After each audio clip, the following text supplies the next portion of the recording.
माझ्या प्रिय देशबांधवांनो, नमस्कार. मन की बात मध्ये पुन्हा एकदा देशाच्या यशाबद्दल, देशबांधवांच्या कामगिरीबद्दल बोलले जाईल. मागच्या काही आठवड्यात स्पोर्ट्स असो, विज्ञान किंवा संस्कृती असो, अशा खूप गोष्टी घडल्या आहेत ज्याचा प्रत्येक भारतीयाला अभिमान आहे. आता अलीकडेच शुभांशु शुक्लाच्या अंतराळातून परत येण्याबद्दल देशात खूप चर्चा झाली. शुभांशु जसा पृथ्वीवर सुरक्षित उतरला, लोक आनंदाने उड्या मारू लागले. सर्वांची मन आनंदाने भरून गेली. संपूर्ण देश अभिमानाने भरून गेला. मला आठवतंय, जेव्हा ऑगस्ट 2023 मध्ये चंद्रयान-3चं यशस्वी लँडिंग झालं होतं, तेव्हा देशात एक नवीन वातावरण तयार झालं. विज्ञानाबद्दल, अवकाशाबद्दल मुलांमध्ये एक नवीन कुतूहलही निर्माण झालं. आता लहान लहान मुलं म्हणतात, आम्ही पण अवकाशात जाऊ, आम्ही पण चंद्रावर उतरू, अवकाश वैज्ञानिक बनू. मित्रांनो, तुम्ही इन्स्पायर मानक अभियानाचं नाव ऐकलं असेल. हे मुलांच्या इनोव्हेशनला प्रोत्साहन देण्याचं अभियान आहे. यात प्रत्येक शाळेतून 5 मुले निवडली जातात. प्रत्येक मूल एक नवीन आयडिया घेऊन येतं. यामध्ये आतापर्यंत लाखो मुलं सहभागी झाली आहेत आणि चंद्रयान-3 नंतर तर त्यांची संख्या दुप्पट झाली आहे. देशात अवकाश स्टार्टअप्स पण वेगाने वाढत आहेत. 5 वर्षांपूर्वी 50 पेक्षाही कमी स्टार्टअप्स होते. आता फक्त अवकाश क्षेत्रात 200 पेक्षा जास्त बनले आहेत. मित्रांनो, पुढच्या महिन्यात 23 ऑगस्टला राष्ट्रीय अवकाश दिन आहे. तुम्ही तो कसा साजरा करणार आहात? काही नवीन आयडिया आहे का? मला नमो ॲपवर नक्की मेसेज पाठवा. मित्रांनो, 21व्या शतकातील भारतात आज विज्ञान एका नवीन ऊर्जेसह पुढे जात आहे. काही दिवसांपूर्वी आपल्या विद्यार्थ्यांनी इंटरनॅशनल केमिस्ट्री ऑलिम्पियाड मध्ये मेडल जिंकली आहेत. देवेश पंकज, संदीप कुची, देवदत्त प्रियदर्शी आणि उज्ज्वल केसरी या सर्वांनी भारताचं नाव उज्ज्वल केलं. मॅथ्सच्या जगातही भारताने आपली ओळख आणखी पक्की केली आहे. ऑस्ट्रेलियात झालेल्या इंटरनॅशनल मॅथमॅटिकल ऑलिम्पियाडमध्ये आपल्या विद्यार्थ्यांनी 3 गोल्ड, 2 सिल्वर आणि 1 ब्रॉन्झ मेडल मिळवलं आहे. मित्रांनो, पुढच्या महिन्यात मुंबईत ॲस्ट्रॉनॉमी आणि ॲस्ट्रोफिजिक्स ऑलिम्पियाड होणार आहे. यात 60 पेक्षा जास्त देशांचे विद्यार्थी येतील, शास्त्रज्ञही येतील. हे आतापर्यंतचे सर्वात मोठे ऑलिम्पियाड असेल. एका अर्थाने बघितलं तर भारत आता ऑलिम्पिक आणि ऑलिम्पियाड दोन्हीमध्ये पुढे जात आहे. माझ्या प्रिय देशबांधवांनो, आपल्याला अभिमान वाटावा अशी आणखी एक बातमी युनेस्कोकडून आली आहे. युनेस्कोने शिवाजी महाराजांशी संबंधित 12 किल्ले जागतिक वारसा स्थळ म्हणून मान्य केले आहेत. 11 किल्ले महाराष्ट्रात, 1 किल्ला तामिळनाडूत. प्रत्येक किल्ल्याशी इतिहासाचं एक पान जोडलेलं आहे. प्रत्येक दगड एका ऐतिहासिक घटनेचा साक्षीदार आहे. मुघलांचा पराभव झाला तो साल्हेरचा किल्ला. छत्रपती शिवाजी महाराजांचा जन्म झाला तो शिवनेरी किल्ला. शत्रूही भेदू शकले नाहीत असा किल्ला. खांदेरीचा किल्ला, समुद्राच्या मध्यभागी बांधलेला अद्भुत किल्ला. शत्रू त्यांना थांबवू पाहत होते, पण शिवाजी महाराजांनी अशक्य गोष्ट शक्य करून दाखवली. प्रतापगडचा किल्ला, जिथे अफजल खानावर विजय मिळवला, त्या पराक्रमाचा प्रतिध्वनी आजही किल्ल्याच्या भिंतींमध्ये घुमत आहे. गुप्त भुयार असणारा विजयदुर्ग किल्ला हा छत्रपती शिवाजी महाराजांच्या दूरदृष्टीचा पुरावा आहे. मी काही वर्षांपूर्वी रायगडाला भेट दिली होती. छत्रपती शिवाजी महाराजांच्या प्रतिमेसमोर नमन केलं होतं. हा अनुभव आयुष्यभर माझ्यासोबत राहील. मित्रांनो, देशाच्या इतर भागांमध्येही असेच अद्भुत किल्ले आहेत, ज्यांनी आक्रमणांना तोंड दिलं. वाईट हवामानाचा मारा सहन केला, पण आत्मसन्मान कधीही ढळू दिला नाही. राजस्थानचा चित्तोडगड किल्ला, रांथंबोर किल्ला, आमेर किल्ला, कुंभलगड किल्ला, जैसलमेरचा किल्ला तर जगप्रसिद्ध आहे. कर्नाटकातला गुलबर्गा किल्ला पण खूप मोठा आहे. चित्रदुर्गच्या किल्ल्याची विशालता पण तुम्हाला कुतूहलाने भरून टाकेल. त्या काळात हा किल्ला कसा बनवला असेल? मित्रांनो, उत्तर प्रदेशच्या बांदामध्ये कालिंजर किल्ला आहे. महमूद गझनीनं अनेकदा या किल्ल्यावर हल्ला केला आणि प्रत्येक वेळी तो अपयशी ठरला. बुंदेलखंडमध्ये असे अनेक किल्ले आहेत. ग्वाल्हेर, झाशी, दतिया, अजयगड, गडकुंडार, चंदेरी हे किल्ले फक्त वीट आणि दगड नाहीत, ते आपल्या संस्कृतीचे प्रतीक आहेत.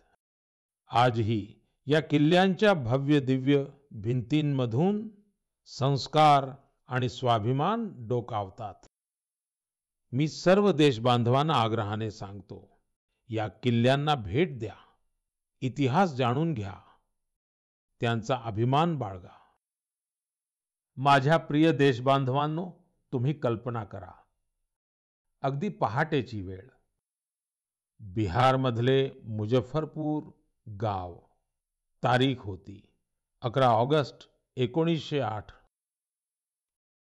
प्रत्येक गल्ली, प्रत्येक चौक, प्रत्येक क्रिया त्यावेळी एकदम थांबली होती. सर्वांच्या डोळ्यात अश्रू होते, पण मनात ज्वाला होती. लोकांनी जेलला घेरलं होतं, जिथे एक 18 वर्षांचा तरुण इंग्रजांविरुद्ध आपलं देशप्रेम व्यक्त करण्याची किंमत देत होता. जेलमध्ये इंग्रज अधिकारी एका तरुणाला फाशी देण्याची तयारी करत होते. त्या तरुणाच्या चेहऱ्यावर भीती नव्हती, उलट त्याला अभिमान वाटत होता. असा अभिमान जो देशासाठी प्राणार्पण करणाऱ्यांना असतो. तो वीर, तो साहसी तरुण होता खुदीराम बोस. फक्त 18 वर्षांच्या वयात त्यांनी ते धैर्य दाखवलं, ज्याने संपूर्ण देशाला हादरवून टाकलं. तेव्हा वर्तमानपत्रांमध्येही लिहिलं होतं, खुदीराम बोसना जेव्हा फाशी देण्यासाठी नेलं गेलं, तेव्हा त्यांच्या चेहऱ्यावर हसू होतं. अशाच अगणित बलिदानानंतर, शतकांच्या तपस्येनंतर आपल्याला स्वातंत्र्य मिळालं होतं. अशा देशप्रेमींनी आपल्या रक्तानं स्वातंत्र्याच्या आंदोलनाला बळकट केलं होतं. मित्रांनो, ऑगस्ट महिना म्हणूनच क्रांतीचा महिना आहे. 1 ऑगस्टला लोकमान्य बाळ गंगाधर टिळकांची पुण्यतिथी असते. याच महिन्यात 8 ऑगस्टला गांधीजींच्या नेतृत्वाखाली भारत छोडो आंदोलन सुरू केलं गेलं.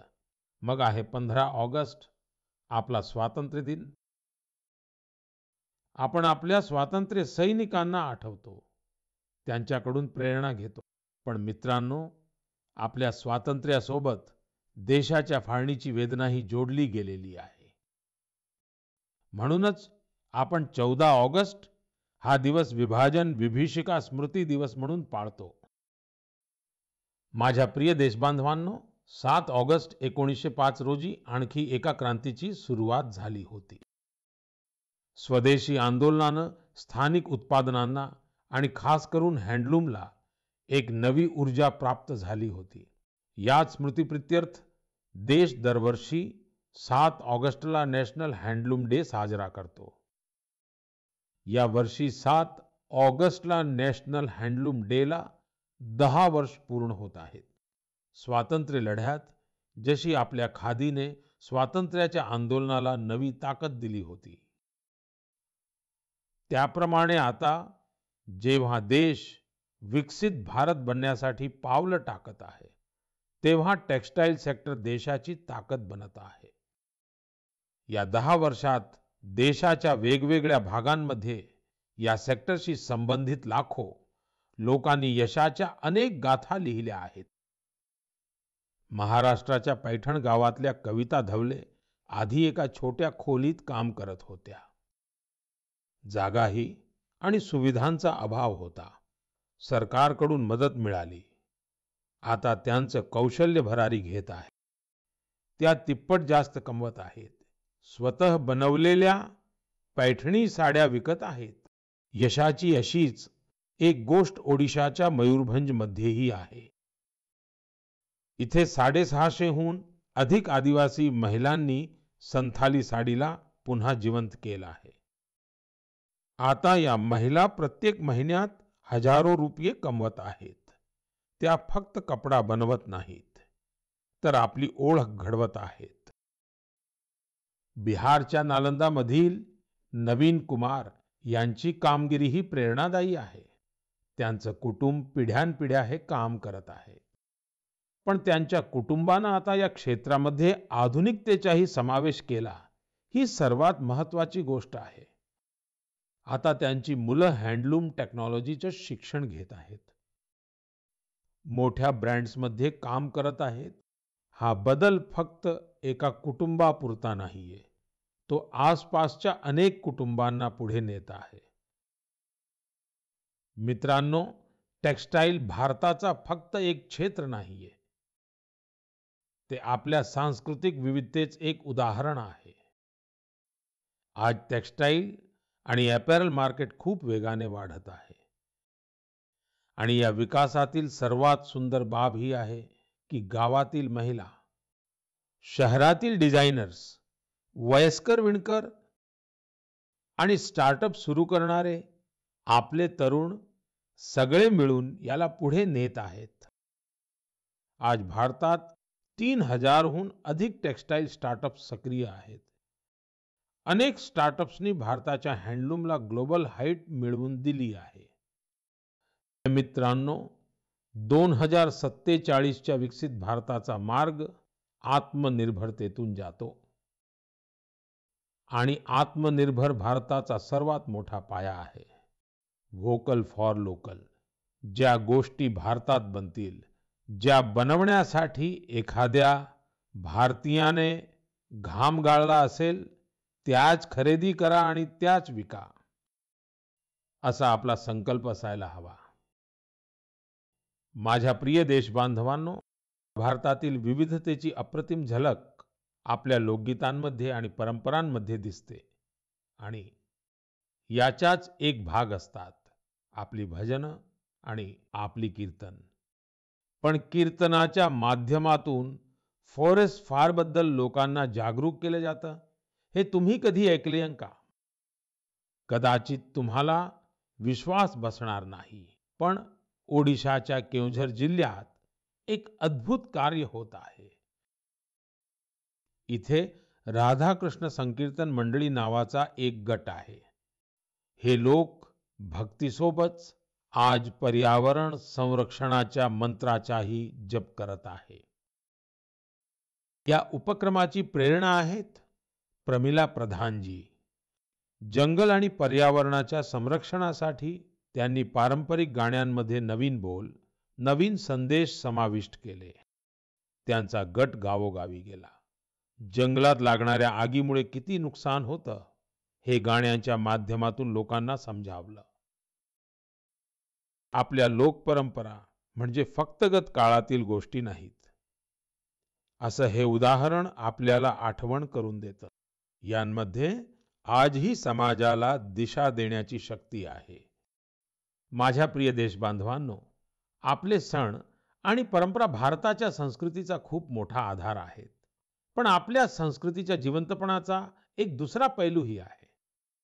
हा पैलू म्हणजे आपले वर्तमान आणि आपला इतिहास डॉक्युमेंट करत राहणं. शतकानुशतके हस्तलिखितांच्या रूपात जपली गेलेली ती माहिती, आपली खरी ताकद आहे. या हस्तलिखितांमध्ये विज्ञान आहे, वैद्यकीय पद्धती आहेत, संगीत आहे, तत्वज्ञान आहे आणि सर्वात मोठी गोष्ट म्हणजे ती एक विचारसरणी आहे, जी मानवतेचे भविष्य उज्ज्वल करू शकते. मित्रांनो, अशा असाधारण ज्ञानाला, या वारशाला आपण सर्वांनी सुरक्षित ठेवायचे आहे. आपल्या देशात प्रत्येक काळात असे काही लोक होऊन गेले, ज्यांनी याला आपली साधना बनवलं. असेच एक प्रेरणादायी व्यक्तिमत्व म्हणजे तमिळनाडूच्या तंजावरचे मणिमारन जी. त्यांना वाटलं की जर आजची पिढी तमिळ हस्तलिखिते वाचायला शिकली नाही, तर येत्या काळात हा अनमोल वारसा हरवून जाईल.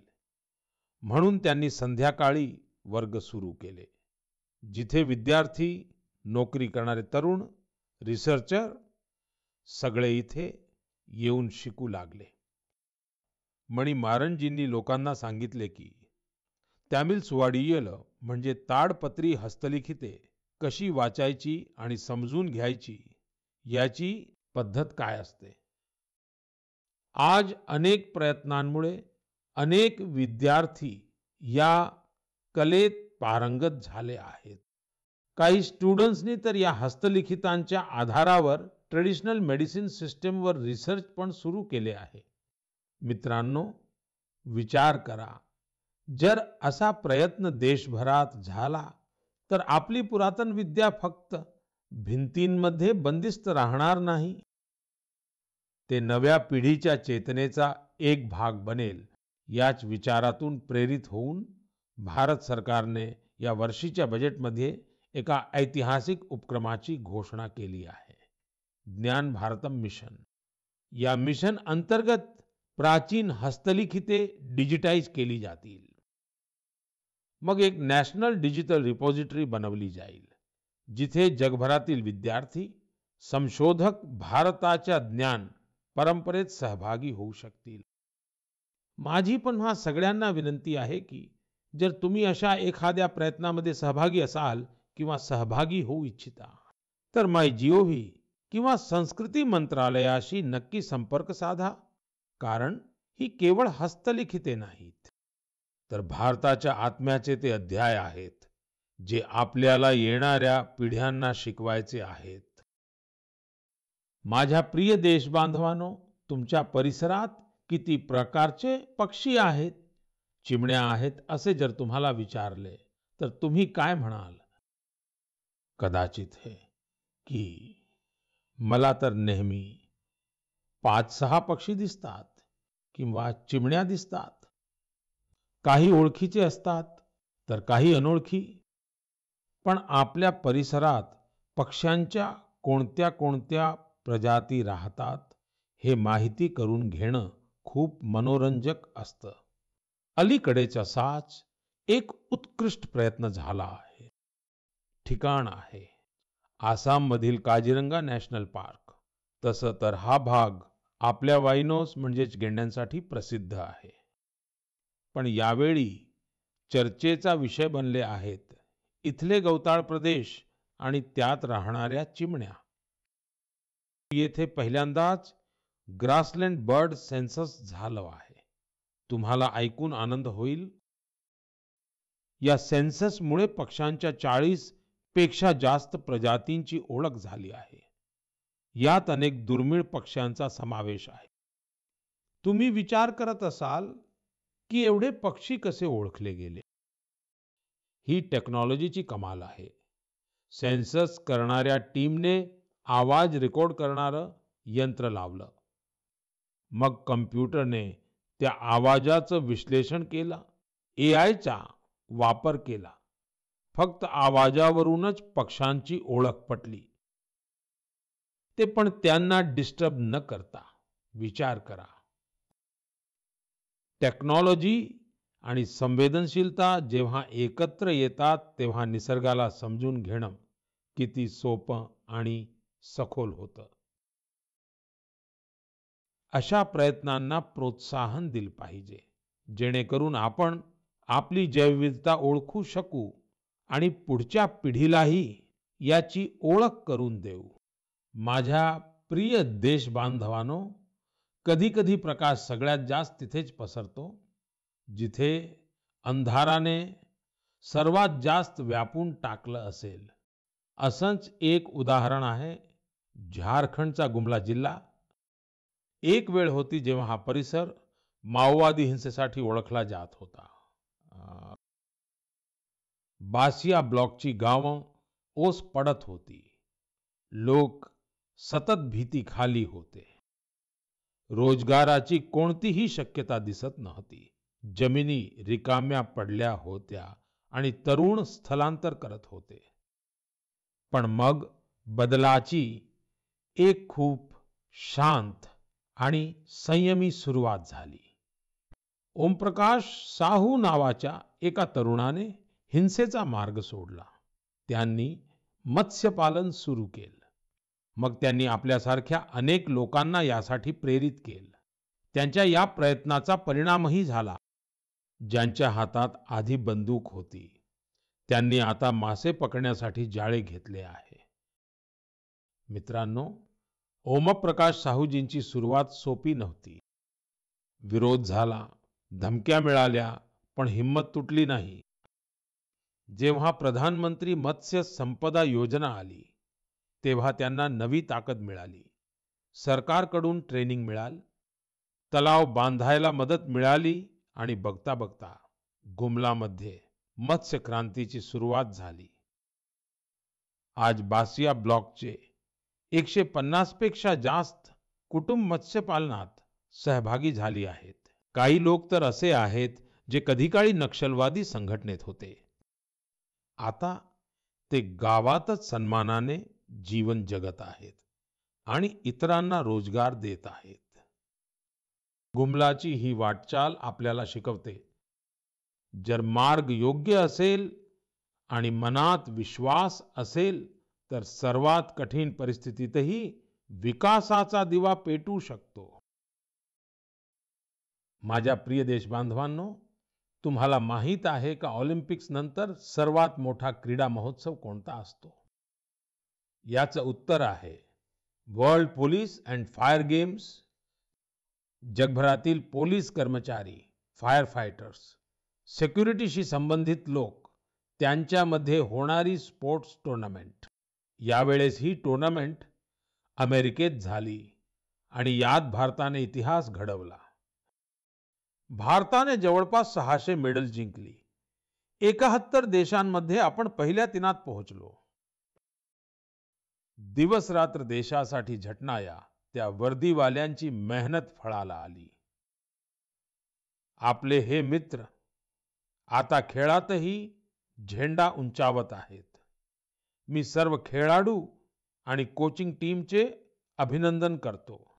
तसं पाहिलं तर तुम्हाला हेही जाणून घ्यायला आवडेल की 2029 मध्ये हे गेम्स भारतात होतील. जगभरातून खेळाडू आपल्या देशात येतील. आपण त्यांना आपले आतिथ्य दाखवून देऊ. आपल्या क्रीडा संस्कृतीची ओळख करून देऊ. मित्रांनो, गेल्या काही दिवसात मला अनेक यंग ॲथलीट्स आणि त्यांच्या पॅरेंट्सचे संदेश मिळाले आहेत. यात खेलो भारत नीती 2025 ची खूप प्रशंसा केली गेली आहे. या धोरणाचं उद्दिष्ट स्पष्ट आहे, भारताला स्पोर्टिंग सुपर पॉवर बनवणं. गाव, गरीब आणि मुली यांना या धोरणात प्राधान्य दिले आहे. शाळा आणि महाविद्यालये आता खेळाला रोजच्या जीवनाचा भाग बनवतील. खेळांशी संबंधित स्टार्टअप्स, मग ते स्पोर्ट्स मॅनेजमेंट असोत किंवा मॅन्युफॅक्चरिंगशी संबंधित असोत, त्यांना सर्व प्रकारे मदत केली जाईल. विचार करा, जेव्हा देशातील तरुण स्वतः बनवलेल्या रॅकेट, बॅट आणि बॉलने खेळतील, तेव्हा आत्मनिर्भरतेच्या मिशनला किती मोठी ताकद मिळेल. मित्रांनो, खेळ टीम स्पिरिट निर्माण करतात. हा फिटनेस, आत्मविश्वास आणि एका मजबूत भारताच्या निर्मितीचा मार्ग आहे. त्यामुळे खूप खेळा, खूप बहरा. माझ्या प्रिय देशबांधवांनो, काही लोकांना कधी-कधी कोणतंही काम अशक्य वाटतं. हे पण होऊ शकेल का? पण जेव्हा देश एका विचारसरणीचा अवलंब करतो, तेव्हा अशक्यही शक्य होतं. स्वच्छ भारत मिशन याचं सर्वात मोठं उदाहरण आहे. लवकरच या मिशनला 11 वर्ष पूर्ण होतील. पण याची ताकद आणि याची गरज आजही तशीच आहे. या 11 वर्षात स्वच्छ भारत मिशन एक जन आंदोलन बनलं आहे. लोक याला आपलं कर्तव्य मानतात आणि हाच तर खरा लोकसहभाग आहे. मित्रांनो, दरवर्षी होणाऱ्या स्वच्छ सर्वेक्षणाने ही भावना आणखी वाढवली आहे. यंदा देशातील 4500 हून अधिक गावे आणि खेडी यात सहभागी झाली. 15 कोटीहून अधिक लोकांनी यात भाग घेतला. काही सामान्य संख्या नाहीये. हा स्वच्छ भारताचा आवाज आहे. मित्रांनो, सर्व गावं आणि खेडी स्वच्छतेबाबत आपल्या गरजा आणि वातावरणानुसार वेगवेगळ्या पद्धतींनी काम करत आहेत. आणि यांचा परिणाम फक्त या शहरांपुरता मर्यादित नाहीये. पूर्ण देश हा मार्ग अवलंबत आहे. उत्तराखंडमध्ये कीर्तीनगरचे लोक डोंगरांमध्ये कचरा व्यवस्थापनाचं नवीन उदाहरण तयार करत आहेत. या पद्धतीने मंगळूरमध्ये टेक्नॉलॉजी वापरून ऑर्गॅनिक वेस्ट मॅनेजमेंटचे काम होत आहे. अरुणाचलमध्ये रोइंग हे छोटं गाव आहे. एक वेळ होती जेव्हा इथल्या लोकांच्या आरोग्यासमोर वेस्ट मॅनेजमेंटचे खूप मोठं चॅलेंज होतं. इथल्या लोकांनी याची जबाबदारी घेतली. ग्रीन रोइंग इनिशिएटिव्ह सुरू केलं गेलं आणि मग रिसायकल्ड वेस्ट पासून पूर्ण एक पार्क तयार केलं गेलं.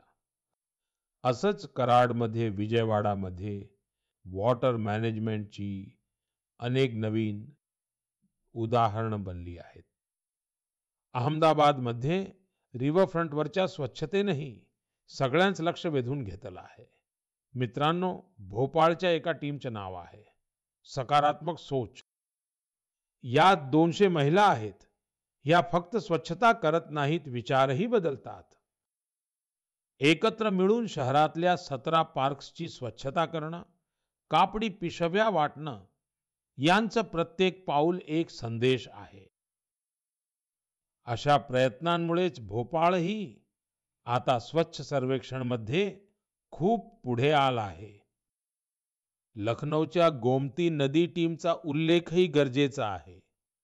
10 वर्षांपासून दर रविवारी न थकता, न थांबता या टीमचे लोक स्वच्छतेच्या कामात गुंतले आहेत. छत्तीसगडच्या बिल्हाचं उदाहरणही अप्रतिम आहे. इथे महिलांना वेस्ट मॅनेजमेंटचं ट्रेनिंग दिलं गेलं आणि त्यांनी एकत्र मिळून शहराचं चित्रच बदलून टाकलं. गोव्याच्या पणजी शहराचं उदाहरणही प्रेरणादायक आहे. तिथे कचरा 16 कॅटेगोरीमध्ये विभागला जातो आणि याचं नेतृत्व पण महिलाच करत आहेत. पणजीला तर राष्ट्रपती पुरस्कार पण मिळाला आहे. मित्रांनो, स्वच्छता फक्त एका वेळेचं, एका दिवसाचं काम नाहीये. जेव्हा आपण वर्षात दररोज प्रत्येक क्षणी स्वच्छतेला प्राधान्य देऊ, तेव्हा देश स्वच्छ राहू शकेल. मित्रांनो, श्रावणाच्या सरींमध्ये देश पुन्हा एकदा सणांच्या चैतन्यानं सजायला सज्ज आहे. आज हरियाली तीज आहे, मग नागपंचमी आणि रक्षाबंधन, मग आपल्या नटखट कृष्णाच्या जन्माचा उत्सव जन्माष्टमी. हे सर्व सण आपल्या भावनांशी जोडलेले आहेत. हे आपल्याला निसर्गाशी नाते राखण्याचा आणि संतुलनाचा पण संदेश देतात.